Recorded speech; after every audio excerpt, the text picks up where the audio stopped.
الله لا إله إلا هو الحي القيوم لا تأخذه سنة ولا نوم له ما في السماوات وما في الأرض من ذا الذي يشفع عنده إلا بإذنه يعلم ما بين أيديهم وما خلفهم ولا يحيطون بشيء من علمه إلا بما شاء وسع كرسيه السماوات والأرض ولا يؤوده حفظهما وهو العلي العظيم।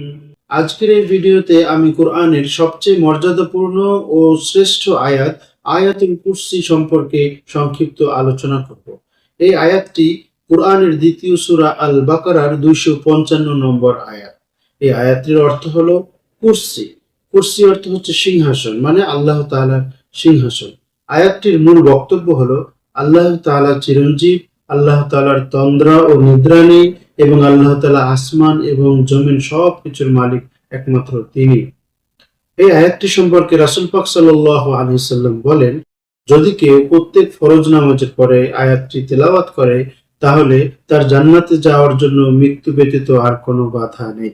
এবং কেউ যদি রাত্রিবেলা ঘুমানোর আগে এই আয়াতটি তেলাওয়াত করে তাহলে আল্লাহ পাক রব্বুল আলামিন একটি সিকিউরিটির জন্য নিরাপত্তা রক্ষী ফেরেশতা নিয়োগ করেন এবং সকাল পর্যন্ত শয়তান তার কোনো অনিষ্ট করতে পারে না। এবং এই আয়াতটি সকাল এবং সন্ধ্যায় যদি কেউ তেলাওয়াত করে তাহলে সকাল থেকে সন্ধ্যা পর্যন্ত কোনো জিন, শয়তান অথবা কোনো কুদৃষ্টি তাকে আক্রমণ করতে পারে না।